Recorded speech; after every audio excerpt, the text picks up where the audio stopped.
Rafa Rius, ¿qué hay? Buenos días. Hola, Manolo y nuestras oyentes. Buenos días. Pues vamos a superar el calor como sea. A ver, aunque por las tierras de las que vamos a hablar, me temo que están un tanto peor. Y no solo Lo de aquí no es nada comparado con lo de Sudán. con lo de Sudán, y no La solo palabra ya lo dice todo. sí, Sudán. no solo por el Perdón, calor, no solo por... perdón por el chiste malo. Bien, mujeres en Sudán, ¿quieres hablar de ello? A ver, Sí, porque el otro día me quedé con ganas. Estábamos hablando de Sudán y lo toqué de pasada, pero había un tema que me parecía suficientemente relevante para tratarlo específicamente y en concreto, ¿no? Que es el tema de las mujeres en Sudán. mm, Los problemas de las mujeres en Sudán vienen de lejos, no es una cuestión de ahora, de esta última guerra, ni mucho menos. A principios del siglo XX, aunque los británicos habían colonizado Sudán hacía ya más de una década, a finales del XIX, y lo habían hecho con el pretexto, cosa curiosa y paradójica, con el pretexto de poner fin al tráfico de esclavos. A pesar de eso, en la región aún se practicaba activamente la captura de mujeres, que era la principal fuente de suministro para la trata transsahariana. Es decir, las montaban en una caravana y las iban repartiendo por todas las zonas limítrofes del Sáhara, ¿no? Entonces, los árabes ricos tenían varias esposas, como se conoce habitualmente, eso es algo que es de dominio público. Pero claro, ojo, hay que especificar y dejar bien claro que eran los árabes ricos, mm, porque las podía mantener. Los árabes pobres bastante hacían con tener una si podían. Bueno, pues tenían hasta cuatro al mismo tiempo, eh, porque eso formaba parte de las prescripciones del Islam. Y además de esas cuatro se divorciaban regularmente para reemplazarlas por otras nuevas. Es decir, puros objetos de usar y tirar, ¿no? Es mm. decir, tenían cuatro, pero cuando alguna se le hacía vieja o dejaba de gustarles, se divorciaban y se casaban con una nueva. Y además, por si esto fuera poco, tenían también concubinas, es decir, algunas que no eran mujeres oficiales, pero bueno, cuando les apetecía, pues se iban a la cama con ellas. En muchos casos era curioso que se sabía que tenían predilección por las mujeres esclavizadas, ¿no? Por las mujeres esclavas. Mi opinión es que seguramente era por la sensación de poder absoluto que tenían sobre ellas, ¿no? A eso sí que ya no solamente como en el caso de las mujeres o de las concubinas, sino que eran auténticos objetos sexuales, ¿no? Bueno, eso era a principios del siglo XX y todavía se mantuvo así durante muchos años. Y ahora, según las estimaciones de las Naciones Unidas, los últimos datos son del otoño del año pasado, del 24, en Sudán hay hasta 14 millones de desplazados que para una población de 25 millones prácticamente es la mitad de la población que están desplazados y la mitad de la población que están pasando hambre. Es decir, es famosa las hambrunas de Sudán. A mí, yo cuando leí las noticias, lo he contrastado en varios medios, me parece que se quedan cortos, por lo que parece y por las imágenes que vemos, seguramente hay más de la mitad de la población pasando hambre. Mm. Eh, a ello hay que unirle al menos 150.000 personas que han sido asesinadas. Como digo, no tienen comida, ni agua potable, ni dónde refugiarse, ni medicamentos, ni atención sanitaria de ningún tipo en muchas partes del país.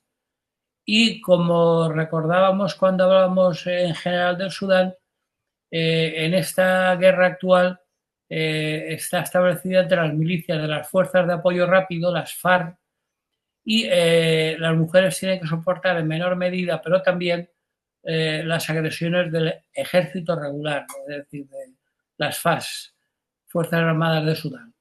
Bueno, pues tanto unos como otros recurren sistemáticamente a la violencia sexual. Y eso que los numerosos casos documentados es de sospechar que son solo la punta del iceberg. Y por si eso fuera poco, a todo ello, además de tener que sufrir el ser violadas y en muchos casos asesinadas, las que sobreviven tienen que pasar la vergüenza, la estigmatización y el rechazo que tienen que sufrir por parte de su comunidad o su familia, y que incluso hace que muchas víctimas de violencia sexual no se atrevan a contar lo que les ha pasado, ¿no? Porque es peor el remedio que la enfermedad. Ahí lo de eso que se lleva tanto en nuestras sociedades, de que hay que denunciar, de algo, ahí ni se les ocurre, porque si denuncian es peor. Ujú. Y bueno, y luego las consecuencias, claro.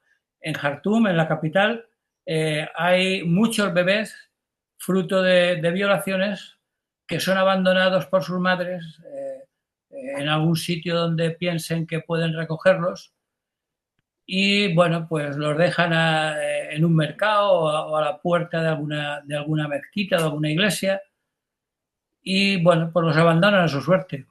Bueno, a su suerte, más bien a su desgracia, ¿no? Pero bueno. Eh, y entre estos niños y niñas se da con frecuencia el caso de lo que llaman identidad híbrida, es decir, hijo de madre africana violada y padre árabe. Sabemos que la bronca principal en Sudán es el norte árabe y el sur animista y africano, vamos. Eh, y estos niños, pues además de su penosa situación, pues no hay ni que decir que sufren graves traumas psicológicos porque se cuestionan en medio de toda esta situación absurda y terrible, pues se cuestionan cuál es su lugar en un mundo que los rechaza por partida doble. Ni los árabes ni los sudaneses del sur quieren saber nada de ellos, ¿no? Son, pues eso, les llaman híbridos, ¿no? O de identidad híbrida, medio árabes, medio africanos, ¿no? En fin. De hecho, hay una cosa curiosa y es que en las buenas familias de Jartum, Ujú. las pocas que quedan, no es extraño que cuando se produce un compromiso nupcial eh, se investiguen los orígenes de la novia o del novio, porque quieren determinar si la prometida o el prometido tiene lo que ellos llaman un IRC, es decir, sangre de esclavo. Es decir, si son resultado de alguna de estas numerosísimas violaciones, pues no solamente esos niños sufren graves traumas psicológicos, sino encima que nadie, cuando se hacen adultos, nadie los quiere, ¿no? Se consideran, pues eso, híbridos, es decir, una mezcla extraña entre árabes y africanos porque la separación entre las dos comunidades es total. De hecho, por eso se produjo la separación y la independencia de Sudán del Sur, ¿no? Ujú. Eh, estas nociones de pureza de la raza que nos resulta estúpido, ¿no? Tratándose de una situación tan precaria como la de Sudán, pero bueno, todavía hay mucha gente que cree en la pureza de la raza y en su posible contaminación, ¿no? Y, sobre todo entre los árabes del norte, ¿no? No quieren contaminarse con sangre negra, con sangre africana. Eh, y bueno, es una de las causas que remiten a divisiones históricas que siguen alimentando mucha de la violencia en el Sudán actual. Aunque nos parezca estúpido hablar de pureza de sangre y tonterías por el estilo. Recordar en Sudán el tiempo que llevan en guerra, lo que has dicho antes, de los 14, ¿cuántos? 14 millones de desplazados. Sí, sí, 14 millones de desplazados, más del 50% de la población total. O sea, Y la cantidad de muertos y que ha causado ya esa sí, guerra sí, sí, ciento y pico mil muertos, es, 15 millones de desplazados ujú. bueno, y lo peor de todo es que la cosa continúa, ¿no? Es decir, Sí, y que es una guerra de estamos, esas olvidadas que casi, no voy a decir totalmente olvidadas, pero que apenas se habla de ella, ¿no? En los medios de comunicación. Eh, ahí sí, está, sí, lleva tiempo, la catástrofe es tan tan gruesa como en otras guerras o mayor, pero está muy silenciada, teniendo en Sí. cuenta el desastre. Bien, Bueno, pues hablando de la violencia sobre las mujeres, que es lo que veníamos quería hoy. comentar especialmente hoy, Mm, las formas de la guerra actual en particular eh, la practican las milicias de las FARC, pero no exclusivamente, porque allí, como digo, eh, se escribe en una historia que se remonta incluso al periodo de la dominación de los turcos y los egipcios sobre Sudán, ya en el siglo XIX, ¿no? El Imperio Otomano. Históricamente parece que la violencia y la esclavitud sexuales han sido, vamos, a través de los diferentes tiempos y situaciones políticas y, sociales, han sido una característica esencial del sometimiento de las mujeres, ¿no? Sobre todo las víctimas procedían mayoritariamente de grupos étnicos marginalizados, es decir, de la mayor parte de violaciones, aunque también hay mujeres árabes violadas, pero la mayor parte proceden son originarias de lo que hoy es Sudán del Sur, ¿no? ujú, Y bueno, y como digo, este sistema ha perdurado. Es decir, poco después de que Sudán obtuviera la independencia, que habría que remontarse a 1956, pues políticamente el poder está ocupado por una serie de dictadores y bueno, estos autócratas adoptaron el mismo comportamiento depredador que habían exhibido pues eso, los colonos otomanos, egipcios y británicos, ¿no?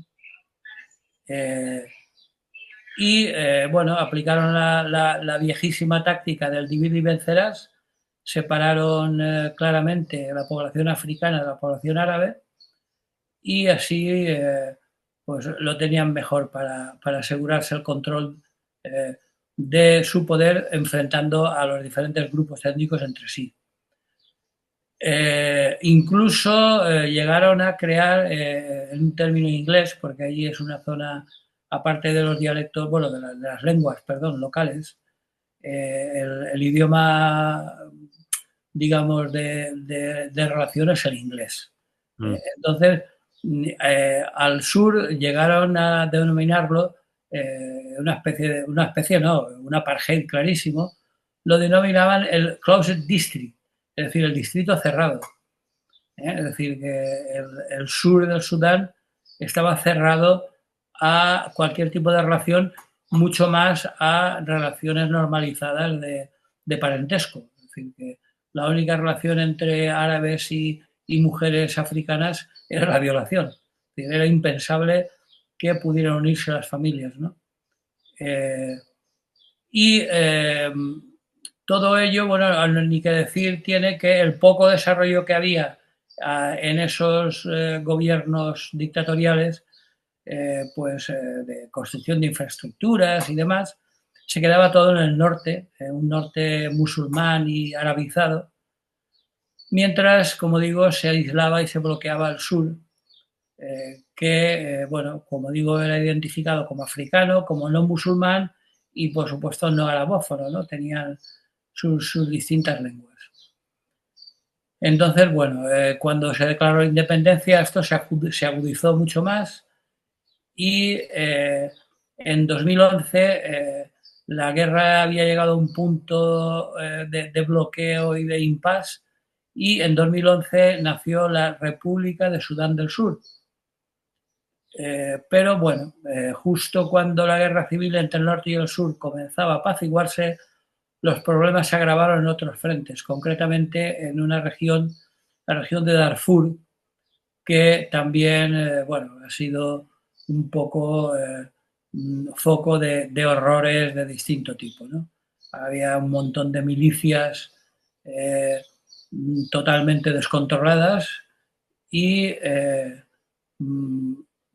imposibles de delimitar y que, bueno, que no hay ni que decir que, bueno, durante esos años eh, estos regímenes tenían incluso la fuerza encargada de eso que llamaban orden público, que en realidad es desorden, vigilaba pues eso, lo de siempre en los países árabes, cómo se vestían las mujeres, sus contactos con el sexo opuesto, por supuesto controlaban el modo en que se relacionaban y su presencia en el espacio público.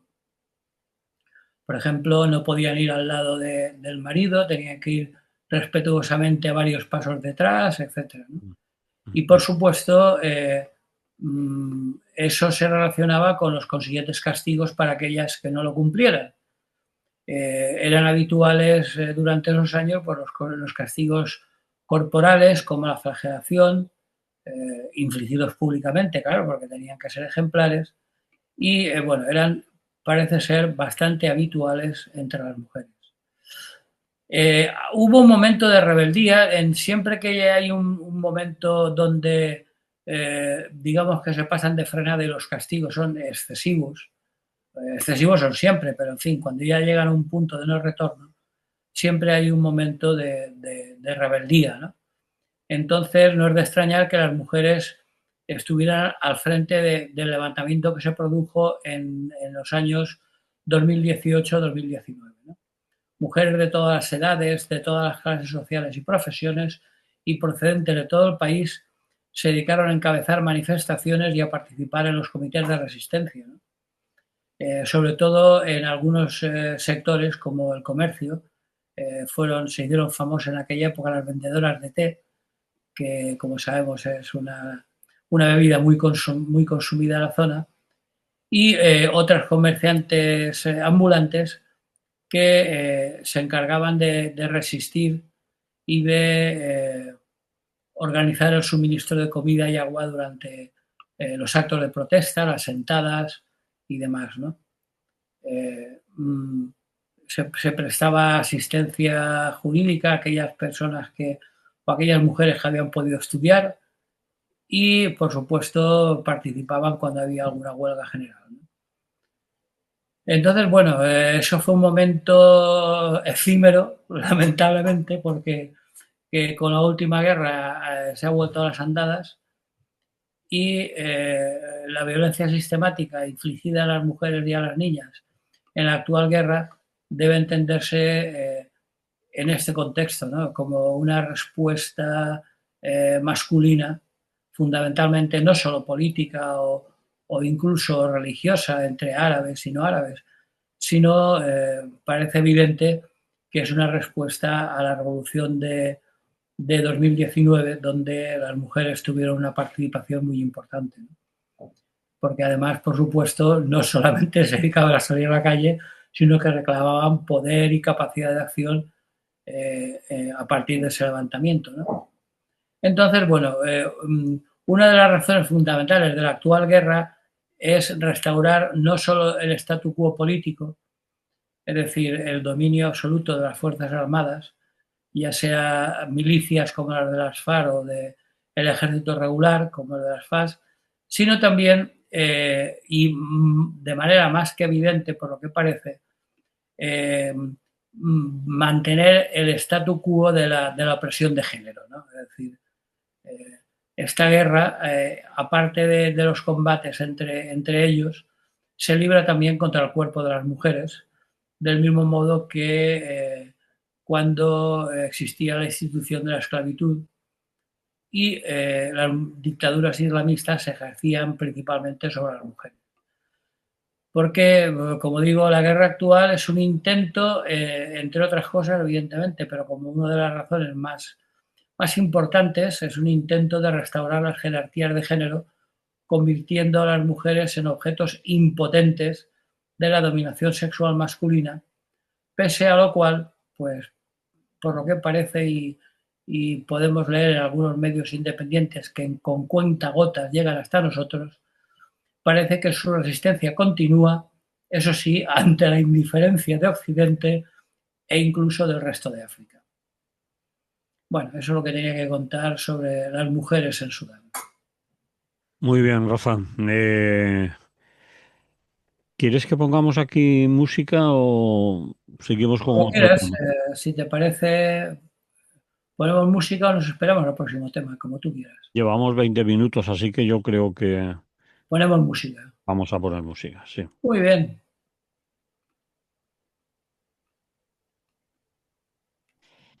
Bien, pues continuamos en Radio Clara.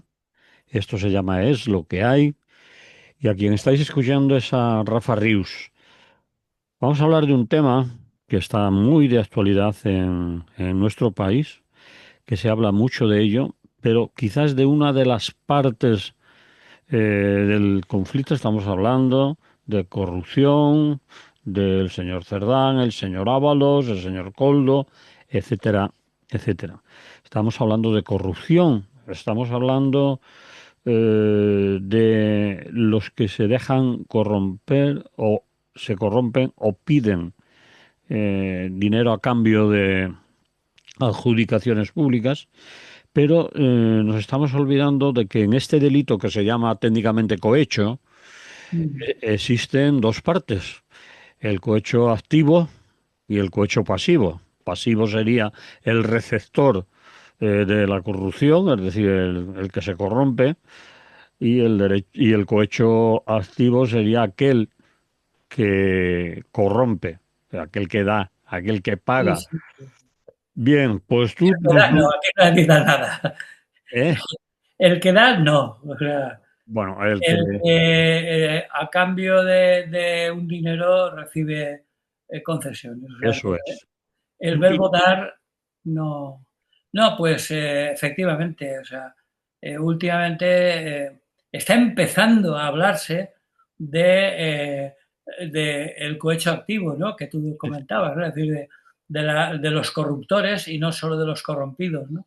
Y tú Entonces, me ha gustado el título porque lo voy a decir, deja de decirme, que lo titulas accionada y accionará, ¿no? sí, eh, porque yo partía de una hipótesis de trabajo bastante plausible. Y Sí, es que, visto lo visto, la corrupción actual no es puntual ni aislada, ajá, sino estructural y continuada, ¿no?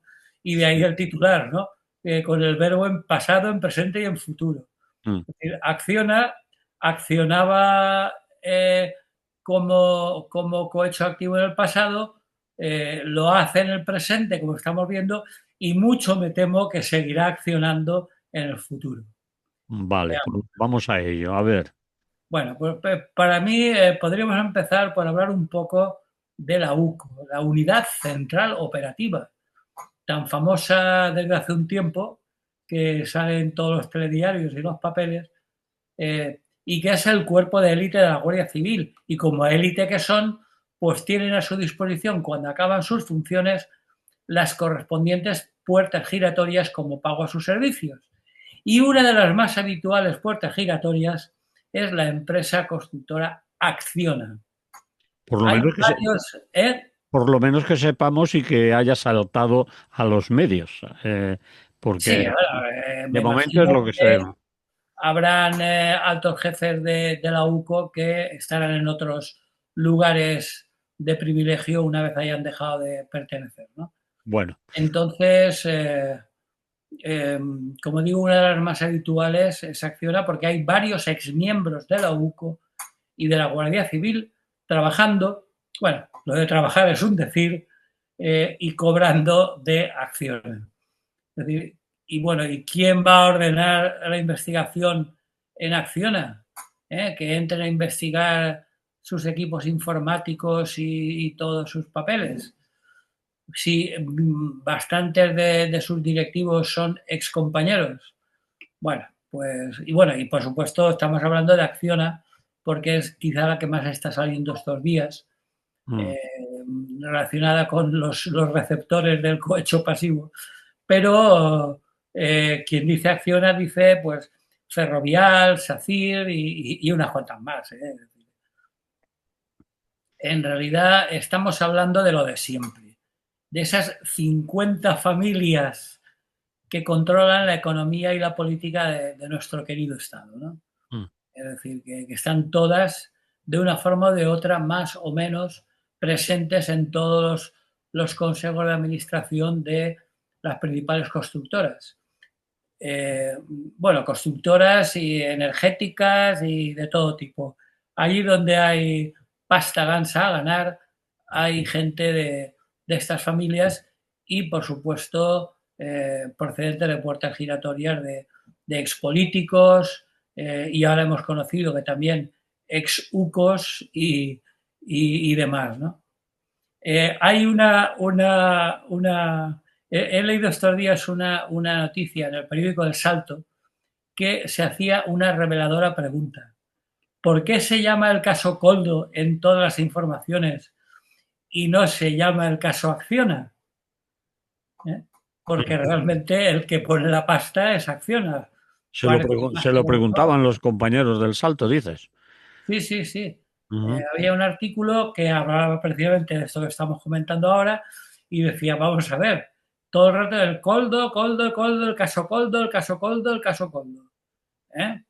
Igual que en su momento se hablaba del caso Correa o el caso Bigotes y no se hablaba de los que le habían soltado la pasta al Correa o al Bigotes. Pero bueno, Vale. en este caso nos referimos a Acciona, que como digo es la que está más saliendo, porque la que está saliendo más, perdón, porque mira por dónde Acciona figuraba como adjudicataria en el 75% de las obras afectadas en estos casos de corrupción, ¿no? Es decir, que creo que está bastante claro quién ha pagado las adjudicaciones, ¿no?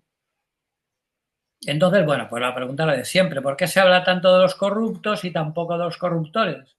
Porque en todo tipo de tertulias y debates, periodistas y políticos de todos los pelajes se ponen de acuerdo. En eso sí que no hay apenas diferencias, incluso tertulianos de derechas se ponen de acuerdo en que habría que actuar sobre los que corrompen, pero solo de boquilla, solo de palabra, porque en la práctica nadie nunca hizo nada porque algunos de ellos pisara, no ya la cárcel, sino ni siquiera los tribunales, ¿no?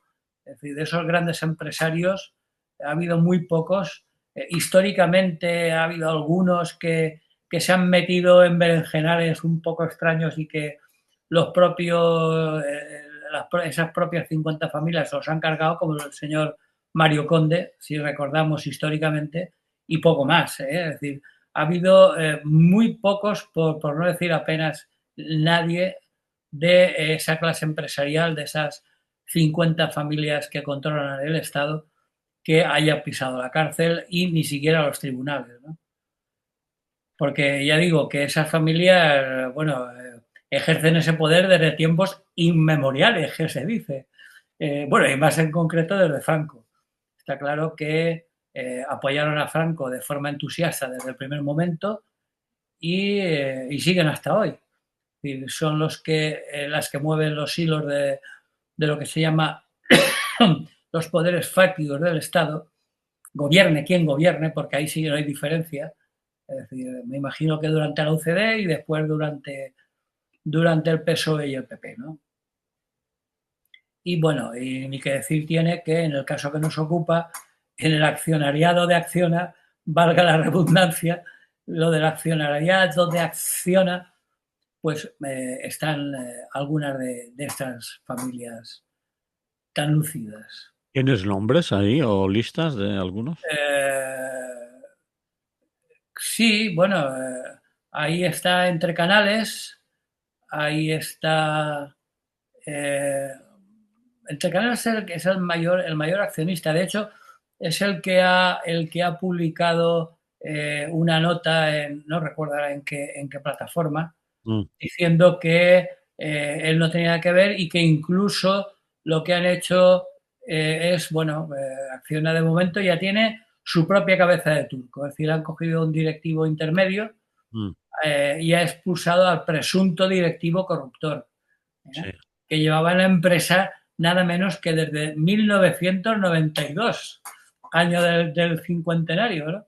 Bueno, pues parece ser que en estos 25 y 8, 33 años no se habían enterado de nada, ¿no?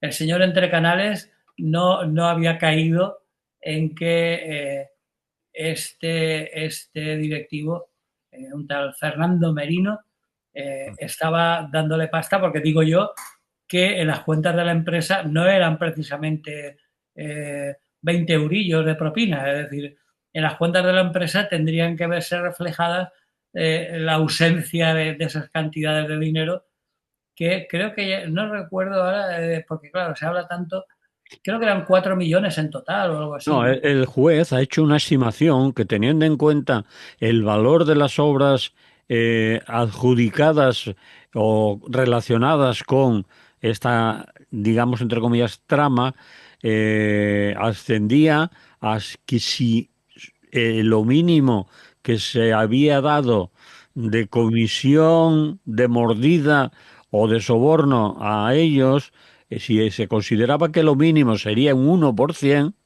consideraba, porque todo es Ah, una sí, sí, lucubración. sí, sí. Si lo mínimo era un 1%, supondrían 5 millones de euros que se hubieran Siendo muy repartido. discreto con el 1%. Claro, porque no tienen datos. Es decir, lo del 5 millones es una lucubración. E incluso dicen los defensores de Cerdán o Cerdán que, bueno, que tendrán que demostrar que él es un corrupto y que se ha llevado dinero y que lo tienen en algún sitio. Que de momento está en la cárcel de manera provisional, esperando que alguien le acuse de algo concreto y que demuestre, porque por lo menos en este país la justicia aún funciona así. Hay que demostrar que eres culpable, no el inocente tiene que demostrar que es inocente. Bueno, Bueno, últimamente se están invirtiendo los términos, pero bueno, bueno, sí, últimamente parece que sí, pero en fin, por eso lo de los 5 millones, que es una presunción, una lucubración, un supuesto de que si solo se le daban el 1%, por lo menos habían llevado 5 millones. Si le daban el 2 serían 10 y si le daban el 5 ni se sabe. Es decir, que de eso hablan. Bueno, sigue, claro, sigue. pero lo que alega Cerdán es que en sus cuentas conocidas Ahí está. no aparecen por ningún lado esas cantidades. Es decir, que el trabajo es arduo a partir de ahora de los investigadores, sea la UCO o quien sea, de encontrarle a Cerdán o en contabilidades de empresas, si es que al final las registran, que se supone que sí, algunas anotaciones que certifiquen que al señor Cerdán o al señor Ábalos o al señor Coldo o a quien aparezca nuevo pues se ha llevado algo, que haya una prueba, porque si no, yo supongo que eso no vale para enchironar a nadie. Claro, pero es que el problema, Manolo, es que estas grandes empresas no trabajan casi nunca en directo. Y siempre lo hacen por medio de subcontratas, de UTEs, Sí. Unión Temporal de Empresas, etcétera, ¿no?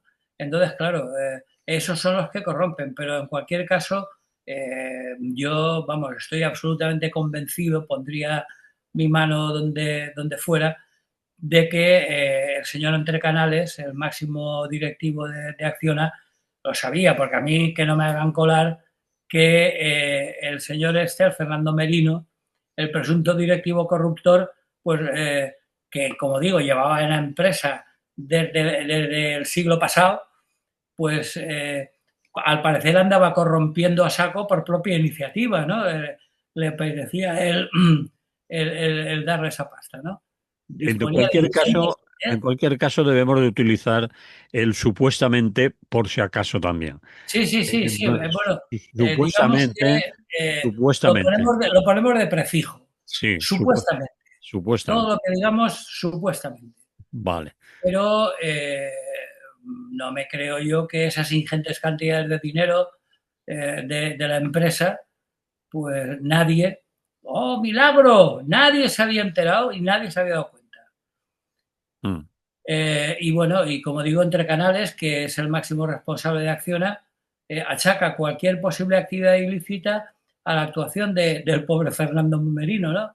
Ujú. Es el chivo expiatorio y la cabeza de turco que han encontrado y que, bueno, que es el que va a pagar el pato, ya lo han despedido, porque no era cualquiera tampoco, ¿eh? Era Eh, director de obras, creo, o de sí, construcción, sí, o sí. algo de eso. Era el director de Acciona Construcción en La Ujú. Rioja y en Navarra, que son, Sí, parece ser, los centros más importantes de lo que se sabe hasta ahora. sí. Se habla también de algunas cosas en Cataluña, en fin. Pero de momento, sobre todo es en Navarra, que recordemos que es la patria chica de Cerdán, ¿no? Sí. Y bueno, de momento está así la cosa. El nombre de este Fernando Merino aparece en el informe de la UCO y bueno, hay tantos elementos oscuros en todo el proceso de corrupción empresarial, tantas cosas incomprensibles y peligrosas que de momento, por lo que se refiere a las empresas, nadie quiere meter la mano en el avispero. O sea, es decir, que esos cohechos activos de los que tú hablabas, de momento van a permanecer donde están, es decir, en la sombra. Y si te parece, Cambiamos de tema. cambiamos de tema y acabo con un chiste. A Un ver, chiste que ha contado el señor Entre Canales, que es muy gracioso. el señor Entre Canales ha contado un Sí, chiste. sí. Vamos a En ver. nota de prensa dice que Acciona va a continuar operando con los más altos estándares de ética. Toma ya. Y si cuela, cuela, que colará. ¿No? Pero Sí, bueno, bien. Pues después de las risas nos vamos con otro tema ya, Rafa, porque nos quedan 10 minutos o una cosa así. Así que, vale. a ver, el PP en la encrucijada. Si ha salido alguna vez de ella, pero vamos a ver. Ahí está, en la Pues, encrucijada. claro, o sea, ¿A qué lado tira? ¿Para dónde el va? ¿Qué PP hace? está a saco con el PSOE, que bueno, Sí, que es lógico porque está haciendo, quizá las formas no sean las más elegantes, pero está haciendo su función de oposición. Pero es que, claro, el problema es que él tiene hasta 30 casos judiciales abiertos, lo claro. cual acusar al PP de corrupción, hay un dicho en valenciano que dice, diu el mort al degollat, quita fetiche forat. ¿Eh? Traducción aproximada para los que nos oigan en otros lugares. Dice el muerto al degollado, ¿quién te ha hecho ese agujero? Es decir, que son tal para cual, vamos. Vale. Que no sé de qué anda presumiendo el PP cuando él tiene también muchísimo que callar, ¿no?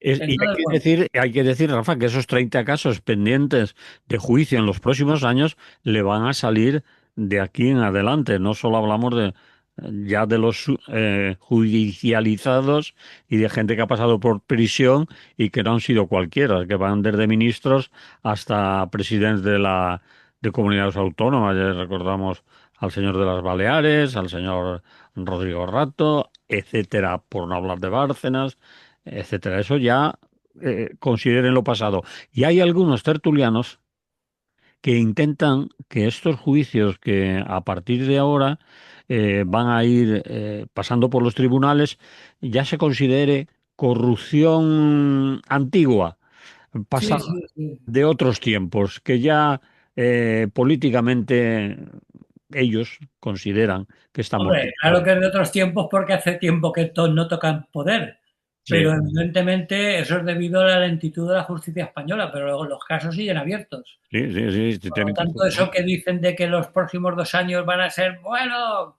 para el gobierno actual van a ser un calvario. Bueno, pues estos próximos 2 años ellos tampoco lo tienen fácil, pero bueno, nada, nada fácil. bien. Bueno, pues el caso es que la actualidad de ahora mismo, bueno, de un futuro inmediato, es que Congreso del PP habemos, que diría el Papa. Mm. Este fin de semana y como aperitivo hemos tenido la dimisión y el ostracismo de la señora Cuca Gamarra, que no era precisamente una radical de izquierdas, No, pero que al parecer no era lo bastante dura. Así que Miguel Tellado, que es un fiel colaborador de Feijóo y otro insultador profesional en el Congreso, será el nuevo secretario general. Tellado es un halcón, bueno, eso sí, escapa del mayor cinismo a la hora de mentir e insultar, pero sonriendo. Es decir, no como Gamarra, que siempre pone cara o ponía cara de tener graves problemas de estreñimiento. El Tellado es más duro y más sonriente, más irónico, más cínico, en fin.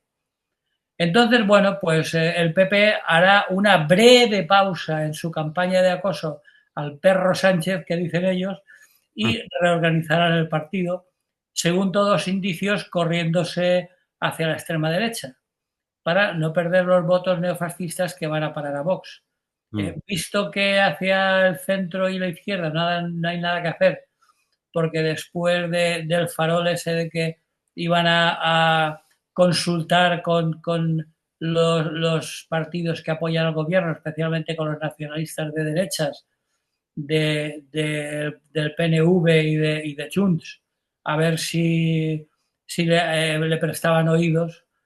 Después de haber recibido unas calabazas monumentales por parte de ambos, entre otras cosas porque se lo han trabajado muy bien el PP, es Sí, decir, sí, ha hecho les he mérito. dicho de todo, Mm. y luego para buscarlos, claro, es que yo, a veces los partidos políticos llegan a sorprenderte por su ingenuidad, ¿no?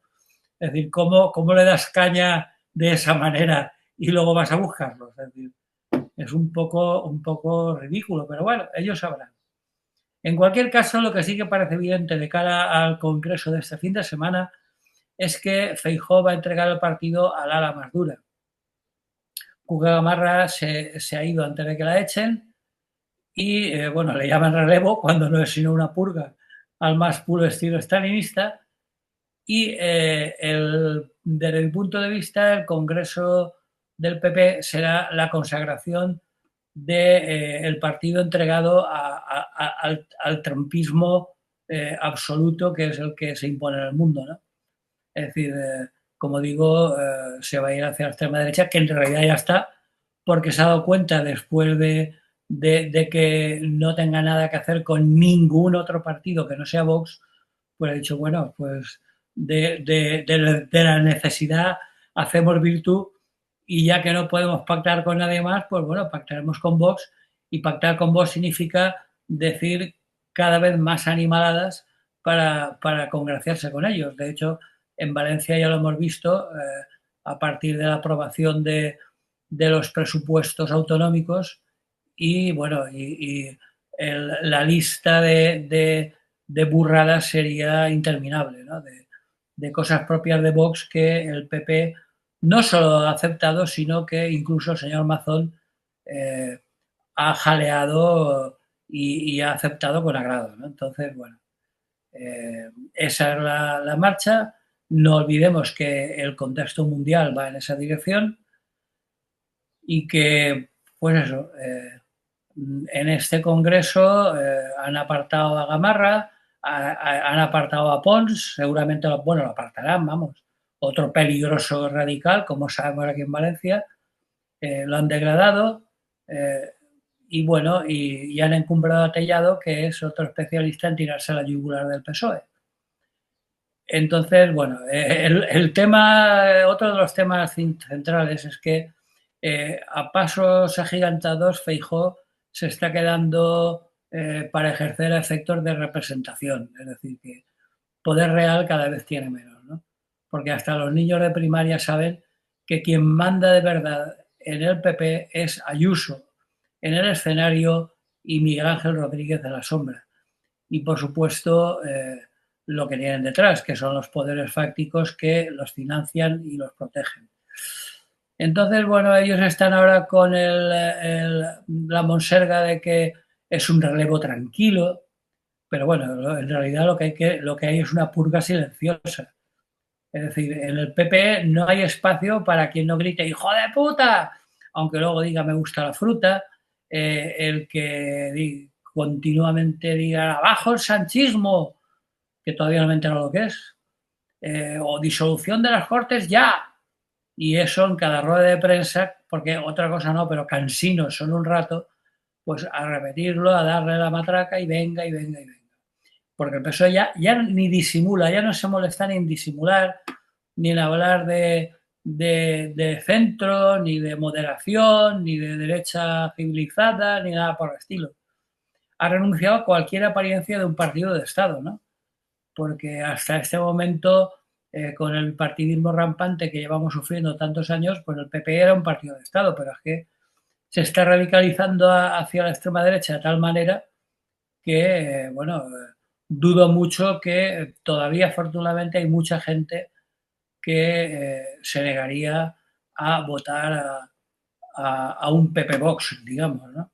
Es decir, Vox está creciendo, pero creo que ya comentaba en una ocasión que mi opinión, y es una opinión evidentemente, tiene un techo del 15% Sí, del cual es difícil que pase. Es decir, sí, sí. afortunadamente todavía queda mucha gente que se considera de izquierdas en este país. De hecho, el PP ganó por poco las últimas elecciones y a pesar de la corrupción actual en el Partido Socialista, todavía hay mucha gente que, como se suele decir, con la nariz tapada, no votan al Partido Socialista, sino que desvotan al PP Vox, ¿no? Es decir, que no es que les guste el Partido Socialista, sino que lo que no soportarían en ningún caso es que ganara ese PP Vox tan atemorizador, ¿no? Es decir, porque cada vez que abren la boca dan más miedo, ¿no? Ujú. Entonces, bueno, pues como el famoso mal menor, el famoso voto útil, útil no sé para qué, pero bueno, el caso es que como las cifras macroeconómicas favorecen al actual gobierno, desde un punto de vista capitalista, España va bien, e incluso las cifras de paro parece que están bajando, etcétera, pues bueno, ya dijimos que es muy posible que Pedro Sánchez, a no ser que salga ya una corrupción personal suya, que sería extraño. Que aparezca por ahí P. Sánchez en algún sitio. Exactamente, bueno, Mm, o algo por el estilo. mm. Pero si no es así, yo creo que aguantará estos 2 años, no por méritos suyos, sino por demérito de sus adversarios, ¿no? Hay muchísima gente, incluso algunos moderados, que les horroriza la posibilidad de que aparezca Vox en el escenario político tocando poder, vamos. Sí, en el Consejo de Ministros, por ejemplo. Sí, bueno, de momento Vox, pues eso, está al fondo a la derecha, llamándoles derechita cobarde, Mm. para disimular, porque luego pactan lo que haya que pactar porque es lo que importa, ¿no? Entonces, pactan con la derechita cobarde las veces que lo necesiten, ¿no? Pero bueno, para mí hay una cosa que realmente me preocupa, y es que su discurso consiste en su ausencia de discurso.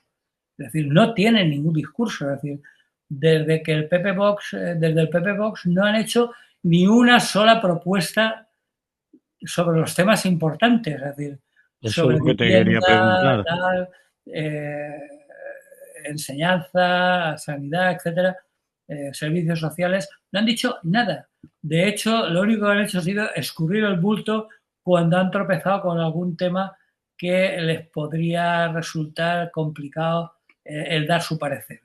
Y el resto no sabe, no contesta. Entonces, claro, ese es el tema. Es decir, estamos comparando y valorando en los dos platillos de la balanza a un partido socialista con graves casos de corrupción en su interior y con propuestas muy poco radicales en su campo.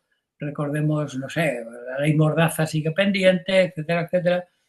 Pues a pesar de ello y a pesar de las tímidas críticas de Yolanda Díaz, pues en ese platillo de la balanza están ellos y en el otro está la bestia fascista de toda la vida, que de tan ingrato recuerdo y que hace que mucha gente pues vote al PSOE por no caer o sea, se queda en la sartén por no caer en el fuego.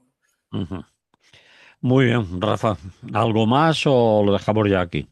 No, lo dejamos. Únicamente recordar que la distancia entre el PP y Vox eh, es mínima y no olvidemos que el líder máximo y único de Vox, el señor Abascal, ha hecho toda su carrera, toda su brillante carrera en el PP.